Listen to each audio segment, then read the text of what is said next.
আসসালামু আলাইকুম বন্ধুরা। আশা করি আপনারা সকলেই অনেক ভালো আছেন। আল্লাহর উপর ভরসা করার পর যা হোক, ভিডিওটি শেষ পর্যন্ত দেখুন। আর হ্যাঁ, এই ভিডিওটিতে এখনই একটি লাইক করে দিন এবং চ্যানেলটিকে সাবস্ক্রাইব করে পাশে থাকা বেল আইকনটি বাজিয়ে দিন। তো চলুন শুরু করি। এই ঘটনাটি আজ থেকে আনুমানিক ২০ বছর আগে ঘটেছিল। পাকিস্তানের একজন বিখ্যাত চিকিৎসক প্রফেসর ডাক্তার ঈশান, তিনি নিউরো মেডিসিন বিশেষজ্ঞ। মস্তিষ্কের সব জটিল রোগের চিকিৎসায় তার খ্যাতি বিশ্বজুড়ে। একবার ডাক্তার ঈশান বিমানে করে পাকিস্তানের করাচির অন্য একটি শহরে যাত্রা করলেন। কিছুদূর যেতেই বিমান ঝড়ে কবলিত হলো। কোনো উপায় না দেখে পাইলট বিমানের জরুরি অবতরণ করালেন। দূরে ছোট্ট একটি বিমানবন্দরে বিমান থেকে সব যাত্রীরা নেমে বাহিরে দাঁড়ালো। ডাক্তার ঈশানও নামলেন। কি করবেন তিনি ভেবে পাচ্ছিলেন না। তিনি উপায় না দেখে একটি লোককে জিজ্ঞেস করলেন অন্য কোনোভাবে ওই শহরে যাওয়া যাবে কিনা, কারণ ডাক্তার সাহেবের ওই শহরে যাওয়া খুবই জরুরি। তাই তিনি অসহায় হয়ে রাতের অন্ধকারে রাস্তার পাশে অপেক্ষা করছেন, যাতে কোনো গাড়ির ব্যবস্থা হয়।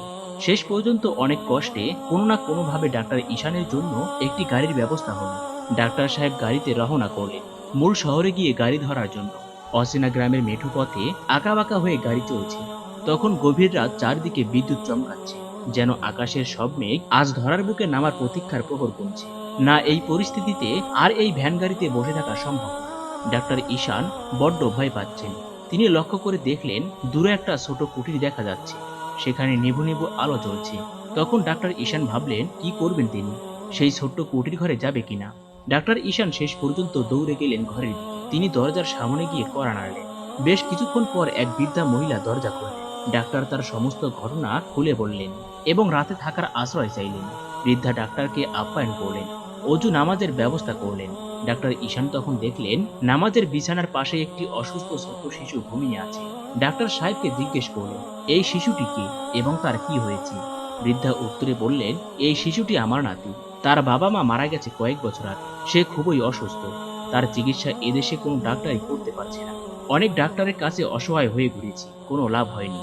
তবে আমাকে অনেকেই পরামর্শ দিয়েছে একজন বড় ডাক্তার আছে, তার কাছে নিয়ে যেতে। সে ডাক্তার নাকি একজন বিশেষজ্ঞ, তার খ্যাতি বিশ্বজুড়ে। কিন্তু আমরা ডাক্তার সাহেবের সাথে দেখা করার জন্য যখন চেষ্টা করলাম, কিন্তু কোনো লাভ হয়নি। আমরা সেই ডাক্তারের দেখা পাইনি, কারণ সে ডাক্তারের সঙ্গে দেখা করতে গেলে নাকি 6 মাস সময় লাগবে। তাই আমি অসহায় হয়ে অসুস্থ নাতিকে নিয়ে বাড়ি ফিরে আসলাম। আর কোনো উপায় না দেখে আমি প্রতি ওয়াক্ত সালাত শেষে আল্লাহর কাছে বলি, হে আল্লাহ, এই শিশুটি এতিম, ও খুবই অসুস্থ। তুমি তো সবই দেখতে পাচ্ছ। তোমার কুদরতে আমাদের সাহায্য করো।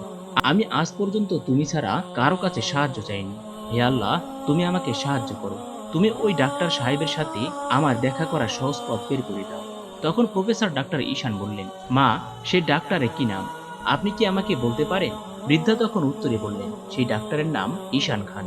তখন ডাক্তার কথা শুনে চমকে উঠলেন এবং তিনি অঝোর ধারায় চোখের পানি ফেলে কাঁদছেন আর বলছেন, মাগো, আমি সেই ডাক্তার ঈশান। এখন বুঝেছি কেন আমার বিমান নষ্ট হলো, কেন এত বড় তুফান নেমে এলো, কেনই বা আমি এই বাড়িতে আশ্রয় নিলাম। বৃদ্ধা মহিলা অবাক হয়ে মহান রবের সিজদায় চিৎকার করে কাঁদতে লাগলেন। বাইরে অঝোর ধারায় বৃষ্টি প্রবাহিত হচ্ছে, আর চিহ্ন কুঠিরে চোখের পানিতে নামাজের মুসল্লা ভিজিয়ে দিচ্ছেন বিশ্বের সবচেয়ে নামী চিকিৎসক ডাক্তার ঈশান খান। প্রিয় ভাই ও বোনেরা, কখনো আপনারা আল্লাহর ক্ষমতাকে সামান্য ভাববেন না। মনে রেখেও আল্লাহর কাছে অসম্ভব বলে কিছুই নেই। আল্লাহর রহমত থেকে নিরাশ হবেন না। এখানে বৃদ্ধা মহিলাটি কখনোই নিরাশ হন। সে কেবলমাত্র ধৈর্য সহকারে আল্লাহর দরবারে হাত তুলেছিল, কেবলমাত্র আল্লাহর কাছে সাহায্য চেয়েছিলেন। তাই আল্লাহ খুশি হয়ে ডাক্তারকে তার বাড়িতে পাঠিয়ে দিলেন। তাই আমরা যদি সবসময় ধৈর্য সহকারে আল্লাহর দরবারে হাত তুলি এবং যখন তারই কাছে সাহায্য চাই, তাহলে অবশ্যই মহান আল্লাহ তাআলা আমাদের সাহায্য করবেন। তো বন্ধুরা, কেমন লাগলো আমাদের আজকের এই ভিডিও, তা অবশ্যই কমেন্টস করে জানাবেন। আজ এই পর্যন্তই। ভিডিওটি ভালো লাগলে একটি লাইক করে দিন এবং চ্যানেলটিকে সাবস্ক্রাইব করে পাশে থাকা বেল আইকনটি বাজিয়ে দিন। আল্লাহ হাফেজ।